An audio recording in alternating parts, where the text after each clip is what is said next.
الحمدللہ رب العالمین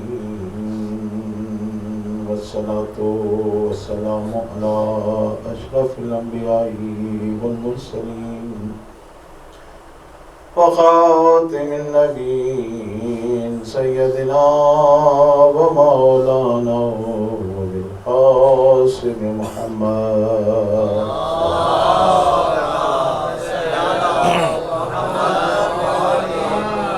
الصلاة والسلام على أئمة المعصومين من ذرية الحسين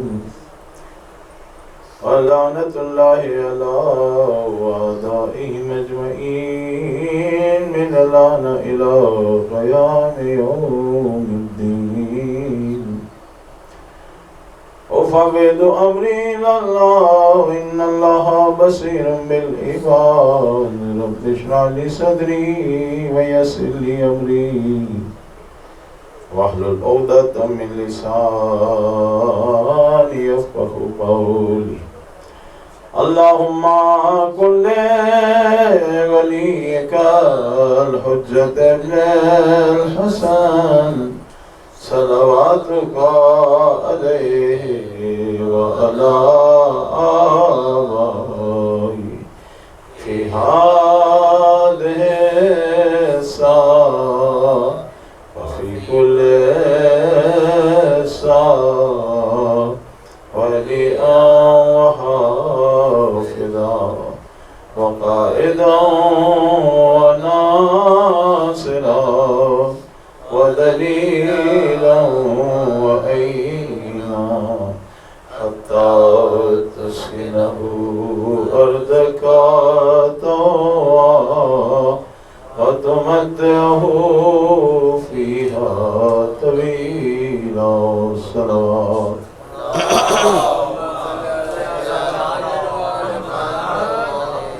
قال الله سبحانه وتعالى في كتابه الكريم بسم الله الرحمن الرحيم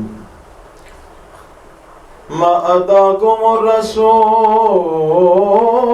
الرسول فخذوه وما نهاكم عنه فانتهوا صلوات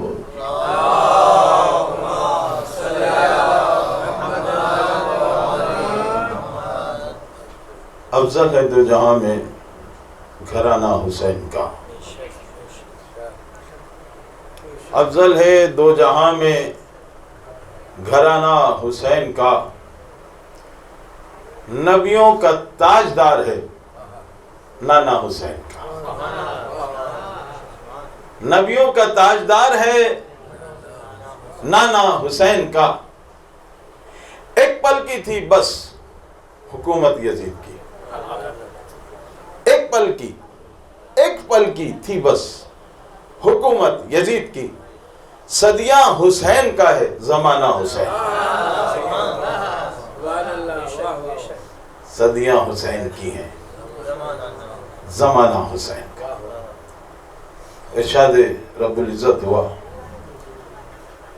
ما اتاکم الرسول فخذوہ، جو شے تمہیں رسول دے وہ لے لو، ما نہاکم، اور جس چیز سے تم کو روکے فانتہوا، اس سے رک جاؤ۔ اب عزیزان گرامی، بات فقط اتنی ہے کہ اس رسول نے دیا تو بہت کچھ، مانگا فقط امت سے ایک ہی شے تھی، دیا بہت کچھ لیکن مانگا فقط امت سے ایک ہی شے تھی کہ میرے قرابت داروں سے مودت کرو۔ عزیزان گرامی، آج خداوند کریم نے مجھے اور آپ کو یہ سعادت عطا فرمائی کہ عزاداری سید الشہداء الحمدللہ شان و شوکت کے ساتھ اپنی حشمت کے ساتھ منا رہے ہیں. اور یہ عزاداری آپ اندازہ لگائیں کہ یہ عزاداری اتنی آسان نہ تھی. 300 سال تک تو پتہ ہی نہیں تھا کہ مجلس ہوتی کیا ہے, ماتم ہوتا کیا ہے.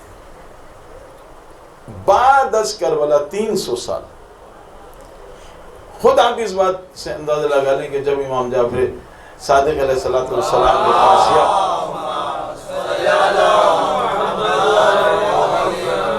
امام رضا علیہ السلام کے پاس مثلا شاعر آ رہا ہے اور وہ اس سے پوچھ رہے ہیں کہ یبن شبیب تجھے پتہ ہے آج کون سا دن ہے؟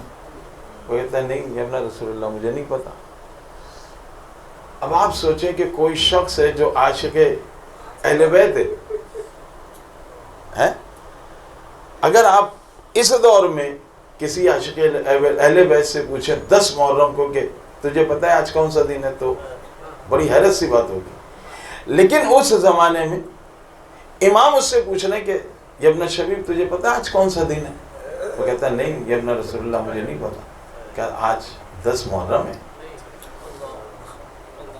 آج 10 محرم ہے, آج میرے جد کو بے آب و گیا قتل کیا گیا تھا. اب آپ اندازہ لگائیں 300 سال 200 سال 300 سال گزر گئے اور عام لوگوں کو کربلا کے بارے میں علم و آگہی نہیں ہے.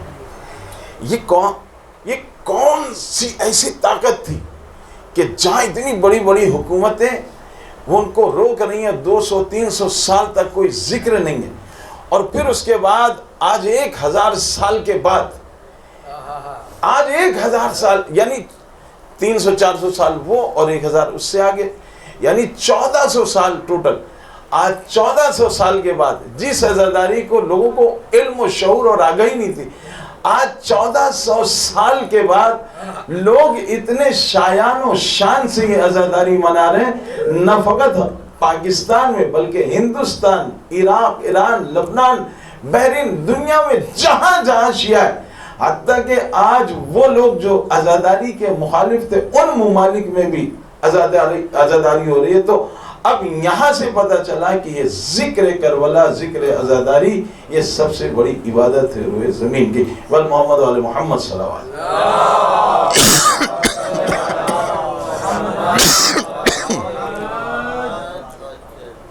تو اب عزادارانی سید الشہداء, یہ عزاداری جو میں نے ایک آپ کے سامنے ایک شعر پڑھا, ابھی آتا ہوں عزاداری کے اوپر, لیکن پہلے اس شعر کی تھوڑی سی تفسیر کر لی جائے کہ افضل ہے 2 جہاں میں گھرانہ حسین کا.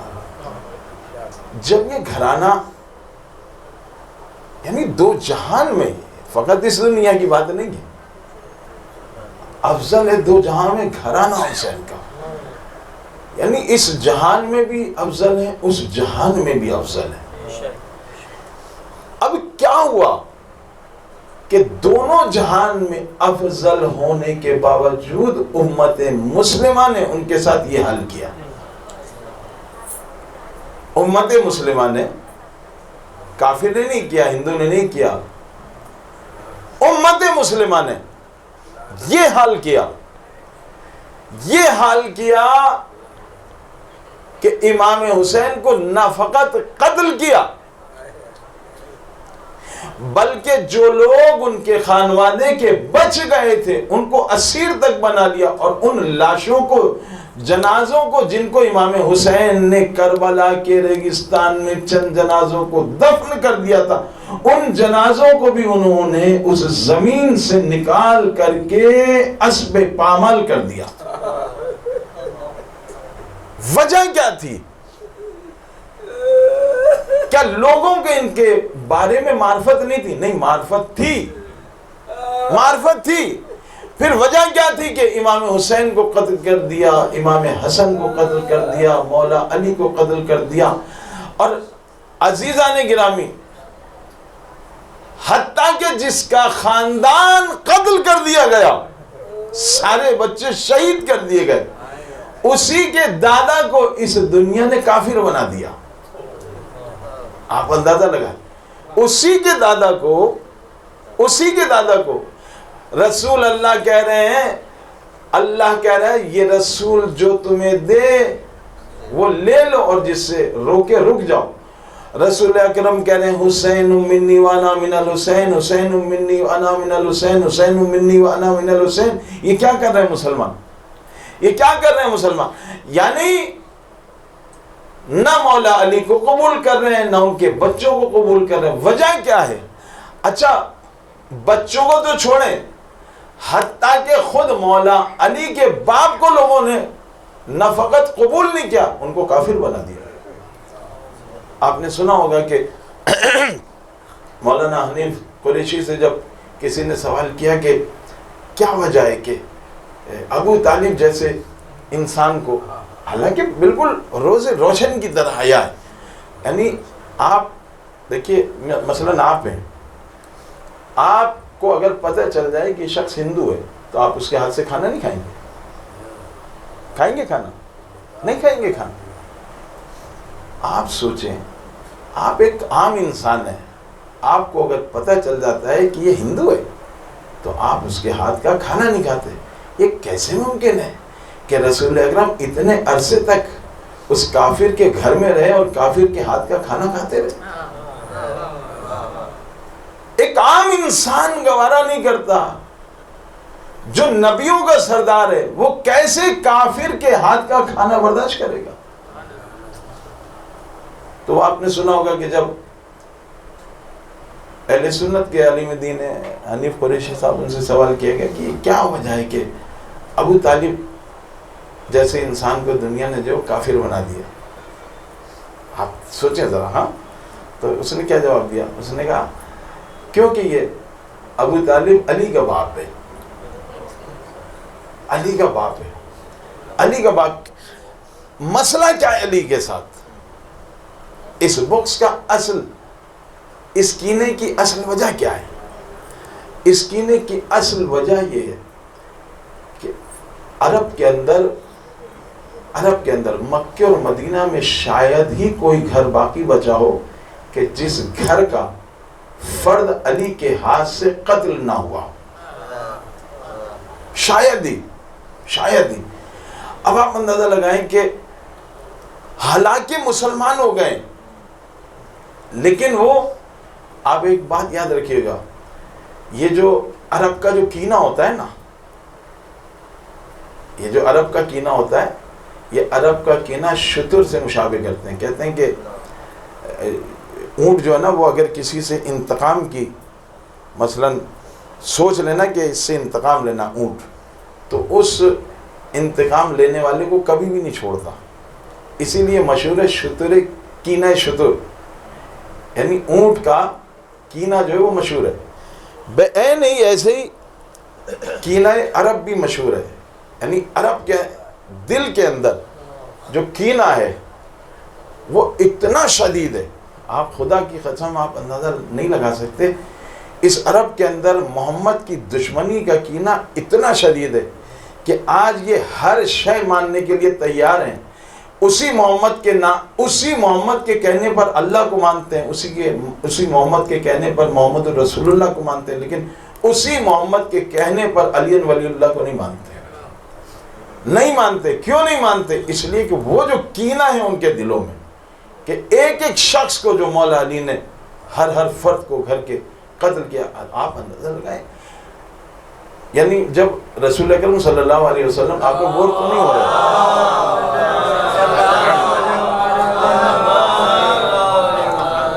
جب رسول اکرم صلی اللہ علیہ وسلم نے من کنت مولا فاز علی مولا کا اعلان کیا، آپ اندازہ لگائیں، تو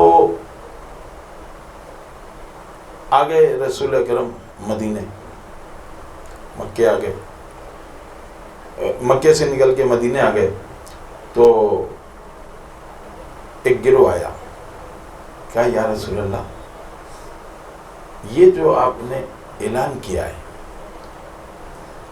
اگر آپ تھوڑا سا اس اعلان کے سلسلے میں کوئی نظر ثانی کریں، دیکھیں آپ اسی وقت کی بات واضح ہو گئی تھی، رسول اللہ کو بھی پتہ چل گیا تھا کہ یہ قبول نہیں کریں گے، اگر آپ کوئی تھوڑی سی اس پہ نظر ثانی کریں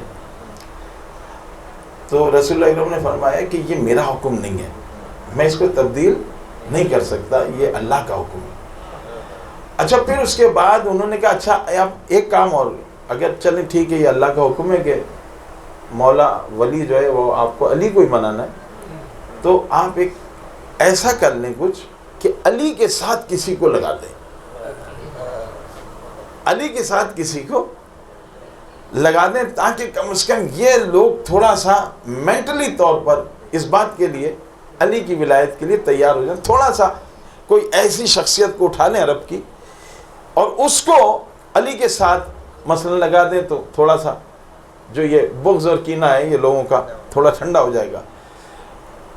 کہتے ہیں ابھی آپ خدا کی قسم یہ کیا ہے ولایت، اس کا اندازہ ہی نہیں ہے ہمیں اور آپ کو، یہ ولایت ہے کیا شے۔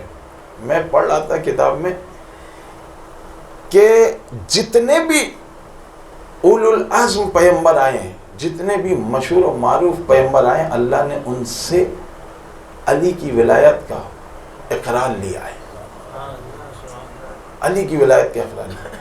اور کہتے ہیں کہ حضرت جس نبی نے تھوڑا سا بھی معمولی سا بھی اس ولایت کے جواب دینے میں اور یہ قبول کرنے میں توقف کیا، یعنی سوچا ہے، فقط سوچا ہے ایک لمحے کے لیے کہ آیا کروں یا نہ کروں، تو کہتے ہیں کہ صرف اتنا سوچا ہے انہوں نے فقط، تو اللہ نے ان کو ترک اولا کی طرف بھیج دیا،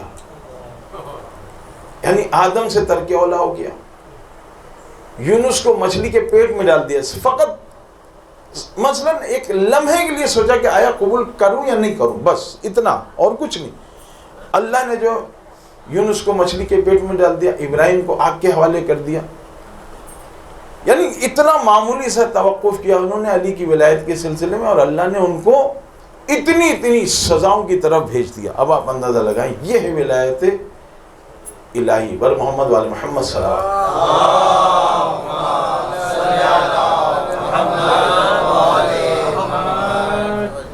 تو اب جیسے ہی رسول اللہ کرم کے ذہن میں یہ خیال آیا کہ یہ جو بات کر رہا ہے اس پہ کچھ سوچا جائے، ایک دم سے جبرائیل نازل ہوا، کہا کہ اے رسول اگر تم نے اس اللہ کا کسی کو شریک قرار دیا،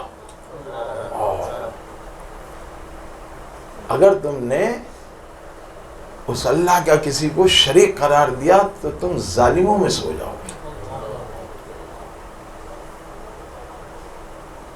یہ ہے ولایت، اور پورے اسلام اور دین کا دار و مدار ہی ولایت پر ہے۔ ایسی معمولی طور سے تو نہیں لکھ دیا علامہ اقبال نے کہ بر محمد وال محمد صلوات،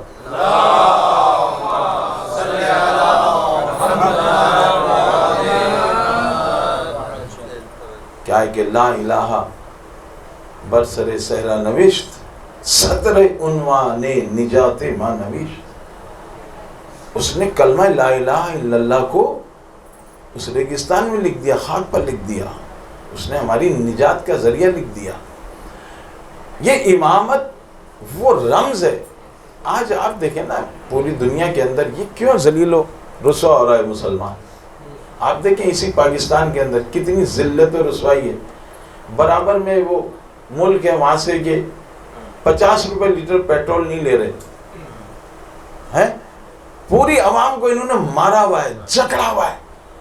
کس میں؟ صرف بغض علی میں نا، اور کیا ہے اور کیا ہے مجھے آپ بتاؤ۔ وہ بے عین ہی ایسا تھا کہ پنجتن آئمہ یہ کہہ رہے تھے بھائی ہمارے در سے لے لو، جتنا چاہو لے لو، سلونی سلونی سلونی سلونی۔ یہ ملاؤن کیا کر رہے تھے؟ آپ اندازہ لگ، مولا کہہ رہے پوچھو پوچھو، جو لینا ہے لے لو بابا، جو لینا ہے لے لو، جو مانگنا ہے مانگ لو، جو پوچھنا ہے پوچھ لو۔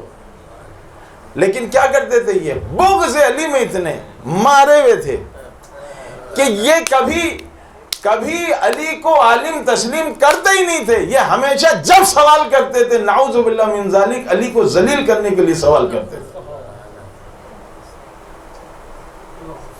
لیکن اللہ ان کو ذلیل کر دیتا تھا۔ وَتُعِزُّ مَن تَشَاءُ وَتُذِلُّ مَن تَشَاءُ. اللہ جس کو چاہتا ہے عزت دیتا ہے، جس کو چاہتا ہے ذلت دیتا ہے. بر محمد علی محمد صلی اللہ علیہ وسلم.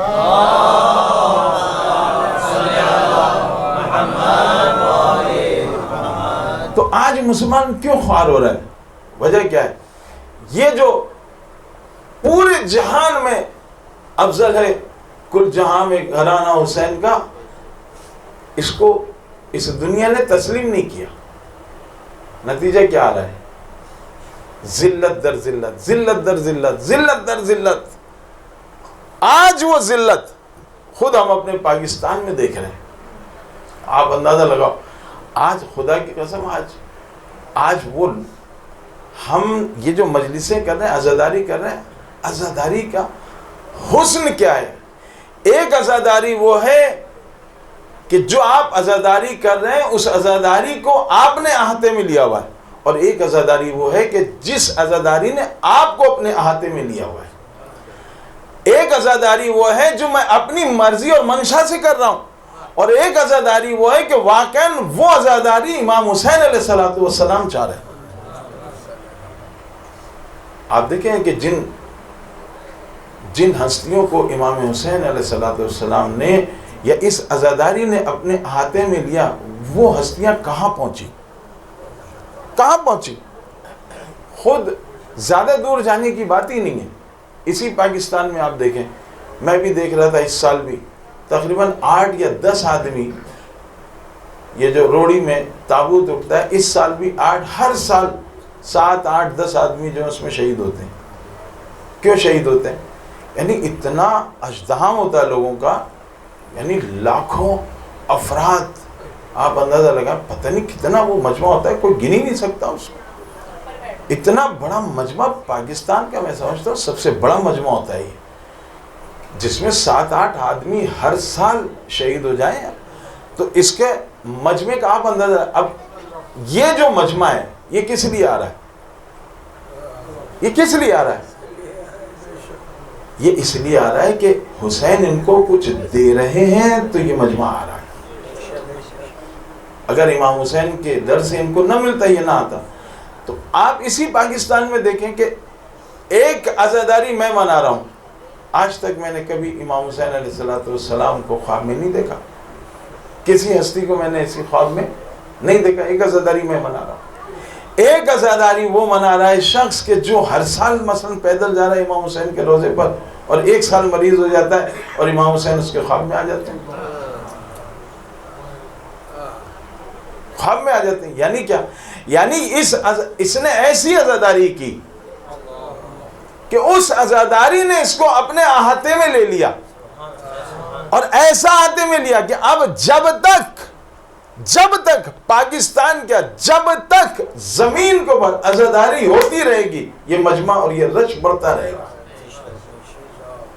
یہ عزاداری کا کمال ہے. بر محمد ہمارا جو فوکس ہے وہ صرف مولا حسین ہے، جو پڑھنے والا ہے تو جتنا پڑھ سکتا ہے وہ مولا حسین کا کم فضائی کم مسائل ہیں جن کو ہم. میں یہ واقعہ پتہ نہیں میں نے کبھی سنایا نہیں سنایا، حیدرآباد دکن کا یہ واقعہ ہے. ایک نوحہ خان تھا، نوحہ پڑھتا تھا، کمال نوحہ پڑھتا تھا. واقعہ ان اشعار کے ادائیگی سے اور ان اشعار کو سننے کے بعد اندازہ ہوتا ہے کہ یہ کتنے پہنچے ہوئے اشعار تھے. شاعر نے لکھا کہ خون برسا مگر افسوس نہ برسا پانی. خون برسا مگر افسوس نہ برسا پانی. خون برسا مگر افسوس نہ برسا پانی. مانگتا رہ گیا، مانگتا رہ گیا احمد کا نواسا پانی. یہ نوجوان پڑھتا تھا. لازمی سی بات ہے، بعض نوحے ایسے ہوتے ہیں کہ جن کو بارگاہ معصومین میں پذیرائی مل جاتی ہے. اب وہ پڑھنے والا چاہے ہو یا نہ ہو، وہ نوحے چلتے رہتے ہیں، وہ نوحے چلتے رہتے ہیں. مثلا آج بھی اگر آپ دیکھیں، ایک عرصے پہلے اونچا رہے اپنا علم ہم نے سنا تھا، آج تک چل رہا ہے. کہتی تھی ماں خونبری میت سے لپٹ کر، ایک زمانے میں کہا گیا 25 30 40 سال ہو گئے، چل رہا ہے ابھی تک. یہ کیا، یہ وہ اشعار ہیں کہ جن کو ائمہ نے اپنے ہاں جگہ دے دی. اب اس نوحہ خان کو اچانک جو ہے وہ مثلا اس کی بہن کی شادی کا مرحلہ تھا، اس کو پیسوں کی ضرورت پڑی، تو وہ ایک مومن کے پاس گیا. اس نے جا کے کہا کہ صاحب میرے حالات اچھے نہیں ہیں، اور اگر کچھ مجھے آپ پیسے دے دیں تو میں آپ کو کچھ عرصے کے بعد واپس کر دوں گا. ان صاحب نے کہا کہ اچھا ٹھیک ہے، کتنے پیسے چاہیے؟ انہوں نے کہا بھائی اتنے پیسے چاہیے. کہا یہ لے جاؤ. تو اس نے کہا جناب میں انشاءاللہ 4-6 مہینے 8 مہینے میں آپ کو واپس کر دوں گا. تو ان صاحب نے کہا نہیں واپس کی ضرورت نہیں ہے، مومن یہی ہوتا ہے، دوسرے کی جب حاجت کو سنتا ہے. اصل عزاداری وہی ہے کہ جو درد مولا کو سمجھے. اصل عزاداری وہی ہے کہ جو رمز عزاداری کو سمجھے، جو روح عزاداری کو سمجھے. فقط رسم و روایات کی حد تک عزاداری پر نہ جائے. روح عزاداری یہی ہے کہ اگر ایک مومن پریشان ہے، دوسرا مومن اس کی مدد کر سکتا ہے تو کرے. اب اس نے کیا کیا کہ کہا کہ نہیں مجھے پیسے نہیں چاہیے، میں فقط اتنا میری تم سے یہ وصیت سمجھ لوں کہ جب میں مر جاؤں تو بس آخری وقت میں تم آ کر کے میرے جنازے پر یہ نوحہ پڑھ دے. اس شخص سے انتقال ہو گیا. انتقال ہوا، آخری لمحوں میں وہ نوجوان دوڑتا ہوا آیا، کبھی رکو ابھی جو ہے وہ قبر کو بند نہ کرو، اور اس کی مرنے والی کی ایک وصیت ہے. ایک وصیت ہے. کیا وصیت ہے؟ کہا کہ اس نے کہا تھا کہ آخری وقت میں جب مجھے کفن دفن کے لیے بالکل تیار کر دیں تو بس آخری وقت میں مجھے یہ نوحہ سنا دینا. کہتے ہیں اس شخص نے، اس نوحہ خان نے یہ نوحہ پڑھنا شروع کیا. جیسے یہ نوحہ پڑھنا شروع کیا تو دیکھا یہ لوگوں نے وہاں جو موجود تھے، انہوں نے دیکھا کہ میت کی آنکھ سے آنسو جاری ہو گئے. میت کی آنکھ سے آنسو جو جاری ہوئے تو انہوں نے ڈاکٹر کو بلایا، کہا یہ شخص زندہ ہے، یہ شخص زندہ ہے. تو ڈاکٹر نے آ کر کے چیک کیا، کہا میں نے تمام تر رپورٹیں دیکھ لی، اچھی طریقے سے دیکھ لیا، یہ شخص مر چکا ہے. انہوں نے کہا نہیں یہ رو رہا ہے. کہا اچھا کیسے؟ کہا دوبارہ پڑھو اس میں، دوبارہ پڑھو اس میں، دوبارہ پڑھو اس میں. اس نے دوبارہ پڑھا. نوحہ جب دوبارہ پڑھا تو پھر اس مرنے والے کی آنکھوں سے آنسو جاری ہو گئے. وہ جو ڈاکٹر تھا، عیسائی تھا، وہ حیرت میں پڑ گیا. اس نے کہا یہ کیسے ممکن ہے؟ ایک مرنے والا آدمی اس کی آنکھوں سے آنسو بہہ، ایک مرنے والا آدمی اس کی آنکھوں سے آنسو بہہ. اسی کو حسین کہتے ہیں، اسی کو زندگی کہتے ہیں. اسی لیے کہتے ہیں کہ انسان کی زندگی کی جو روح ہے اس کا نام حسین ہے. اس نے ڈاکٹر نے کہا کہ یہ شخص 110% جو ہے وہ مر چکا ہے. لیکن کہنے لگے یہ جس وقت یہ نوجوان یہ نوحہ پڑھتا ہے، اس کی روح اس کے جسم میں واپس آتی ہے، نوحہ سنتی ہے، جیسے ہی نوحہ ختم ہوتا ہے واپس چلی جاتی ہے. اور محمد والے محمد صلی اللہ علیہ وسلم.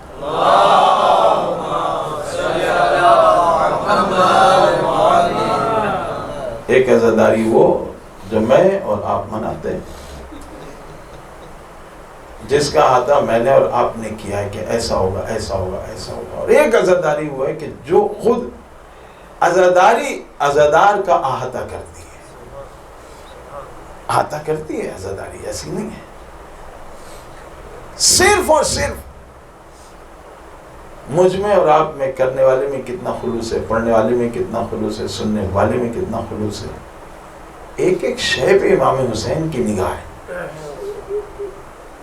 عزیزان گرامی، یہ جو بات ہم کرتے ہیں نا کہ عزاداری ہماری شے رگ حیات ہے، خدا کی قسم یہ رگ حیات ہے.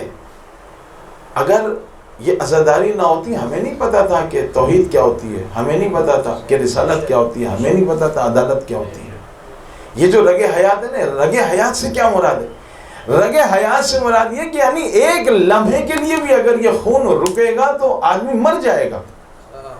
اسی طریقے سے عزاداری ایک لمحے کے لیے بھی اگر زمین سے رکے گی تو اسلام اور دین ختم ہو جائے گا، دین ختم ہو جائے گا. عزیزوں، آج خدا کی قسم آج پوری دنیا جو ہے وہ کیا کہا ہے نا کسی نے، کیا ہر روز ہے روز کربلا، ہر روز ہے روز کربلا، ہر روز ہے روز عاشورہ، اور پھر اس کے بعد کہا کل ارض کربلا، پوری زمین کربلا ہے. عزیزان گرامی، 1400 سال پہلے کربلا کی جو حقیقت ہے، اسی کی یہ جو میں اور آپ بیٹھے ہوئے، یہ اسی کی شعائیں ہیں جو نظر آ رہی ہیں. بل محمد وآل محمد صلی اللہ علیہ وسلم.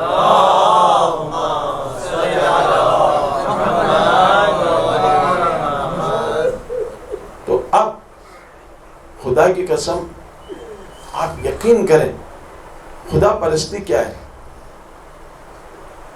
کائنات میں روئے زمین پر امام حسین سے بڑھ کر کے کوئی خدا پرست نہیں ہے، کوئی خدا پرست نہیں ہے. آپ اعتراض کر سکتے ہیں، کیا رسول اکرم بھی ان سے بڑھ کر؟ نہیں، خود رسول اکرم تو ہی کہہ رہے ہیں حسین منی وانا من الحسین. یہ جو کچھ بھی حسین کے پاس ہے نانا کی وجہ سے ہے. اصل ان کی علی و فاطمہ و محمد ہیں. ان کے پاس جو کچھ بھی ہے اپنے اسلاف سے جڑیں ان کی یہ ہیں. روئے زمین پر امام حسین سے پڑھ کر کے خدا پرست کوئی نہیں. تو اگر یہ عزاداری نہ ہوتی ہے تو کیا ہمیں پتہ چلتی کہ خدا پرستی کس کو کہتے ہیں؟ آپ کیا سمجھتے ہیں خدا پرستی ہے کہ جا کر کے مسجد میں نماز پڑھ لیں؟ یہ خدا پرستی ہے؟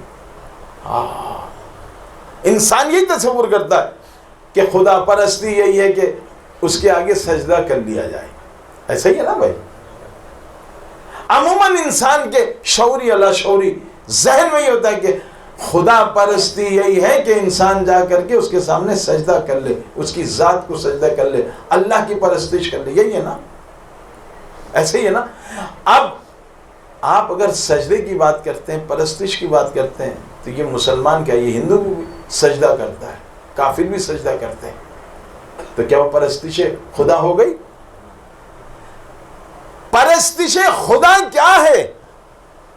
وہ امام حسین علیہ السلام نے کربلا کے مقتل میں بتایا ہے. آسان نہیں ہے. ابو ثمامہ سیداوی، خدا کی قسم آپ اندازہ لگائیں، امام کے قریب آتے ہیں،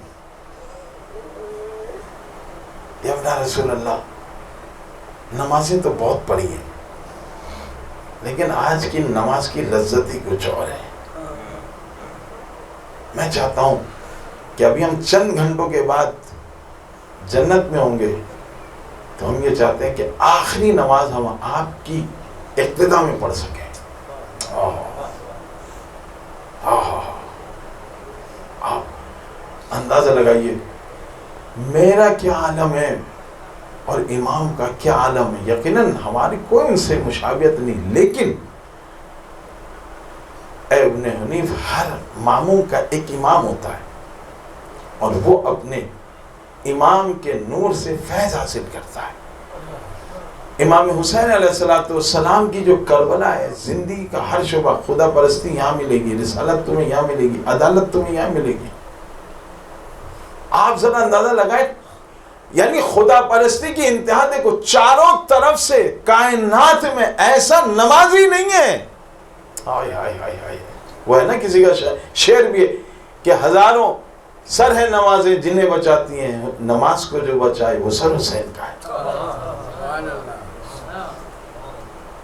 ایسے عالم میں کہ خدا کی قسم کہاں ہے کائنات میں ایسی نماز کہ اتنے محدود اصحاب کے اندر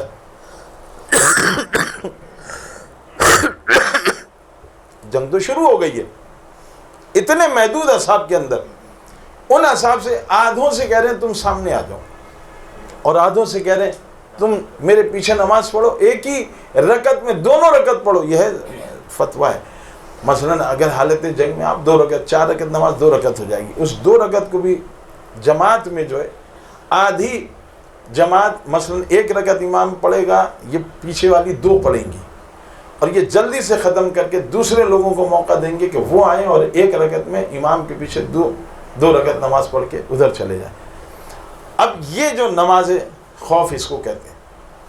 وہ جاہل مولوی کہہ رہا تھا کہ وہ تو امام حسین کی نماز کیسے ہو گئی، وہ تو خون میں رنگین تھے. جاہل انسان. ارے جو مجسم نور ہوں، جو مجسم طہارت ہوں، ان کو وضو اور طہارت کی کیا ضرورت؟ طہارت تو مجھے اور تجھے ضرورت ہے. ور محمد علیہ محمد صلی اللہ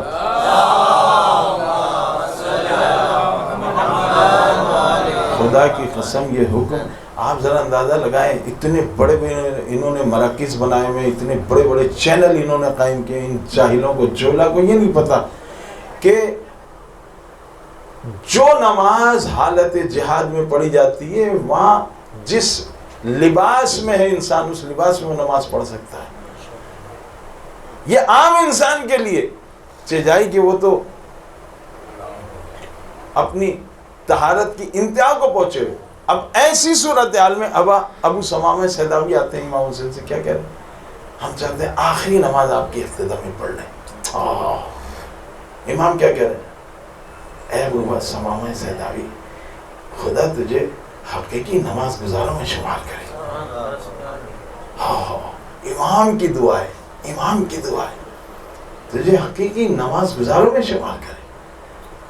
ایسے عالم میں اچھا نماز پڑھ لی، ٹھیک ہے، خدا پرستی کہاں سے سیکھی؟ حسین سے سیکھی. کہ جس عالم میں بھی ہو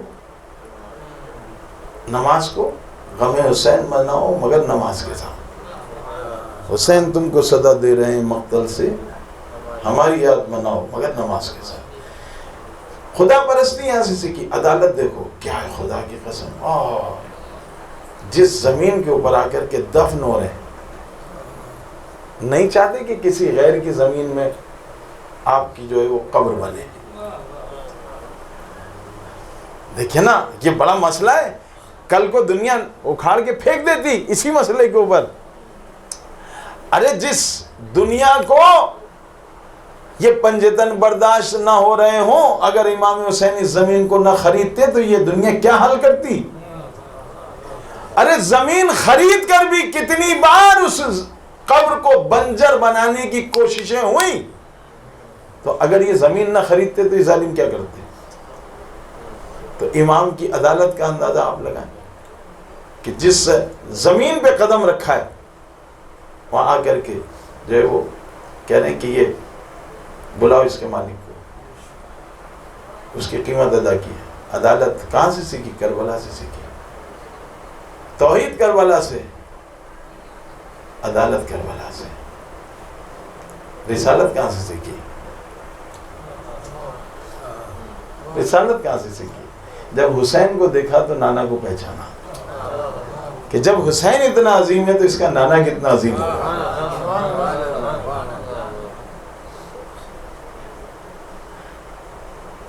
آگے بڑھو. امامت کہاں سے دیکھی؟ کیسے پہچانا امامت کو؟ اس امام سے پہچانا کہ دیکھو کتنا محتاط امام ہے. کہہ رہا میں اس جنگ کی ابتدا نہیں کروں گا. عباس جنگ کی ابتدا ہم نے نہیں کرنی، تیر بارانی ہم نے نہیں کرنی. دشمن کی طرف سے اگر حملہ ہو تو ہم صرف اپنا بچاؤ کریں گے. اندازہ لگاؤ، ٹھیک ہے نا. یہ امامت. قدم قدم پر ایک محتاط رویے کے ساتھ امام آگے بڑھ رہے ہیں. اور آخری خدا کی قسم یہ عجیب جملات ہیں کہ جب آخری بار امام حسین علیہ السلام خیمے میں آئے تو دیکھا کہ سید سجاد بستر عدالت پر. اور جب بابا کو انہوں نے اس طریقے سے دیکھا تو کیونکہ صدائے استغاثہ بلند کر دیے امام نے, حل من ناصر ینصرنا کی صدا کو بلند کر دیا, اور اسی صدا پر امام سید سجاد اٹھ کے بیٹھ گئے. جیسے ہی بابا کو دیکھا, کہا بابا اینا امی العباس, چچا عباس کہاں ہیں؟ امام حسین خاموش ہیں. اینا علی اکبر, علی اکبر کہاں ہیں؟ امام حسین خاموش ہیں.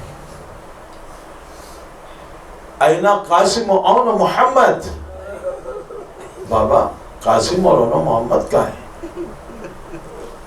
امام خاموش ہیں. اس مریض اور ناتواں بیٹے کو کیا جواب دیں؟ پس جب حسین سے صبر نہ ہوا, کہا بیٹا بس اتنا جان لو کہ اب مردوں میں فقط تم اور میں باقی بچے.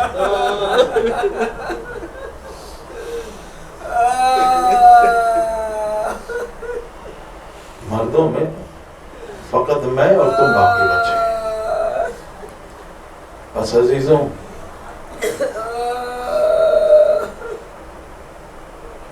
یہ عاشور کا واقعہ آج بھی لوگ کہتے ہیں, مشاہدے میں جو باتیں آئی ہیں وہ یہ کہ آج بھی کہتے ہیں کہ جب روز عاشور آتا ہے تو اگر چیونٹیوں کے لیے بھی تم غذا ڈال دو تو تم دیکھو گے کہ جو غذا تم نے صبح ڈالی وہ شام تک اسی طرح پڑی ہے. یعنی اس سے پتا چل رہا ہے کہ قتل حسین کے اوپر روئے زمین کی ہر شے نے ماتم کیا, ہر شے نے گریہ کیا. اور کیوں نہ گریہ کریں, کیوں نہ گریہ کریں؟ اس لیے کہ یہ فاطمہ کا وہ نور عین ہے کہ جس کو بیوی نے چکیاں پیس پیس کر کے پالا ہے. بس عزیزوں, 10 محرم گزر چکا, شام غریبہ گزر چکی, 11 محرم آئی ہے. یہ محرم کا ایام چل رہے ہیں. اب یسیروں کا قافلہ کربلا سے کوفہ آئے گا. راوی نے لکھا کہ 11 محرم آئی ہے. ابن زیاد نے اپنے سپاہیوں کے ساتھ نماز پڑھی اور حکم دیا کہ حسین کے گھر والوں کو اسیر بنا کر رسیوں میں باندھ کر ناکوں پہ سوار کر دو. اس کے حکم کے مطابق ان بیویوں کو جب ناکوں پر سوار کیا جانے لگا تو راوی نے لکھا کہ جناب زینب نے فرات کی جانب دیکھا, کہا این العباس, این قاسم و این اکبر. اے عباس کہاں ہو, آ کر کے بہن کو سوار نہ کرو گے؟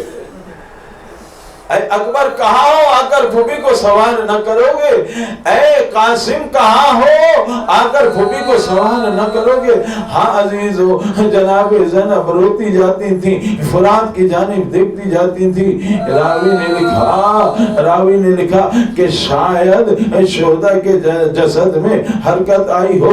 بی بی اگر ہمارے ہاتھ پیر سلامت ہوتے تو آپ کو سوار کرتے. بس عزیزوں, بیویاں سوار ہو گئیں, بیویاں سوار ہو گئیں, بیویاں سوار ہو گئیں.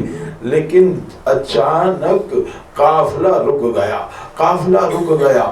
کہا کیوں روکا؟ کہا حسین کی ایک بچی ہے جو قافلے میں نظر نہیں آ رہی. حسین کی ایک بچی ہے جو قافلے میں نظر نہیں آ رہی.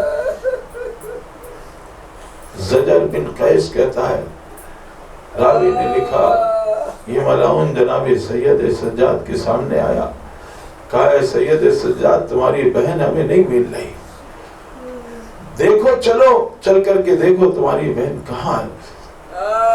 اس راوی نے لکھا یہ ڈھونڈتا ڈھونڈتا اس بچی کو مقتل کی طرف آیا. اس نے دیکھا بچی باپ کے پہلو میں اسی خاردار زمین پر سو رہی ہے. اسی خاردار زمین پر سو رہی ہے. اے عزیزو ذرا تصور کرو اگر ایک عام آدمی سو رہا ہوتا ہے تو ہم یہ خیال کرتے کہ ذرا آہستہ بولو یہ اٹھ نہ جائے. اس ظالم نے کیا کیا, یہ بچی تھکی ہوئی جس کا باپ مارا گیا, جس کا چچا مارا گیا, جس کا پورا گھر لوٹ لیا گیا, جس کے کانوں سے گوشوارے اتارے گئے, جس کے رخسارے میں تماچے مارے گئے. ہاں عزیزو راوی لکھتا ہے زجر بن قیس نے جناب سکینہ کو بالوں سے پکڑا, بالوں سے پکڑ کر یہ جناب سید سجاد کی خدمت میں مارتا ہوا نہیں. مجھے نہیں معلوم جناب سید سجاد پر کیا گزری, جناب زینب پر کیا گزری, خود مولا حسین پر کیا گزری. بس عزیزوں یہ قافلہ, یہ اجڑا ہوا قافلہ لے چلے زین العباد, یہ اسیروں کا قافلہ کربلا سے کوفے کی جانب روا دوا ہے. ہاں عزیزوں اللہ کسی کو یہ منظر نہ دکھائے. راوی نے لکھا یہ ذریت رسول کو کوفے کے بازاروں سے گھمایا جا رہا ہے, پھرایا جا رہا ہے. ایسے عالم میں بچی نے پھوپھی سے کہا پھوپھی اماں تھوڑا سا پانی مل جائے, تھوڑا سا پانی مل جائے. ہاں عزیزو راوی نے لکھا جناب مساج صاحبہ کو درخواست کروں گی کہ وہ آپ کی نظرانیہ کے لیے پیش کریں.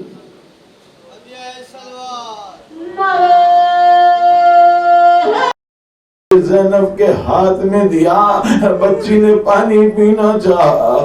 اس بیوی نے کہا بیوی جب یہ بچی پانی پی لے تو میں نے سنا ہے اسیروں کی دعائیں مستجاب ہوتی ہیں.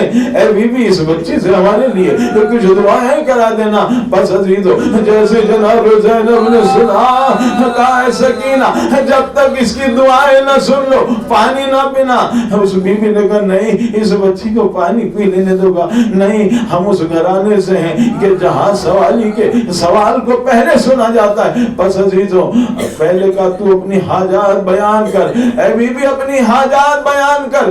اس نے کہا بی بی میری پہلی حاجت یہ ہے کہ اللہ نے جس طریقے سے تمہیں سحر کیا ہے اللہ اس طریقے سے کسی اے بی بی اللہ نے جس طرح تمہیں اسیر بنایا اللہ کسی کو ایسے اسیر نہ کرے, ایسے اسیر نہ کرے. آمین کہا. کہا دوسری دعا کیا ہے؟ کہا دوسری دعا یہ ہے کہ اللہ سے یہ دعا کرو کہ میرا شوہر سفر پر ہے وہ ساتھ خیریت کے واپس آ جائے. بچی نے آمین کہا. اچھا تیسری حاجت کیا ہے؟ اب یہ تیسری حاجت سن لو انشاءاللہ گھروتے ہوئے جاؤ. کہا بیوی میری تیسری حاجت یہ ہے اللہ سے دعا کرو اللہ ایسے اسباب فراہم کر دے میں مدینے چلی جاؤں, میں مدینے چلی جاؤں. اب جو پردیس میں دیس کا نام سنا جناب زینب نے پوچھا ارے مدینے میں تیرا کون رہتا ہے؟ کہا مدینے میں میری شہزادی زینب رہتی ہے. ارے مدینے میں میرا شہزادہ حسین رہتا ہے. جناب زینب نے گوار اس بی بی سے کہا بی بی اگر تیری شہزادی کی ملاقات اس مجمع عام میں ہو جائے ایک بار اس بی بی نے کہا ارے بی بی کیا بات کرتی ہو کجا میری شہزادی اور کجا یہ مجمع عام. ایک بار جناب زینب نے اپنے چہرے سے بالوں کو ہٹایا. کہا اے ام حبیبہ میں تیری شہزادی قرآن کی تلاوت کرتا ہوا سر جا رہا ہے، وہ تیرے شہزادے حسین کا ہے۔ ارے اپنے آقا کی زیارت کر لے، اپنی بیوی سے ملاقات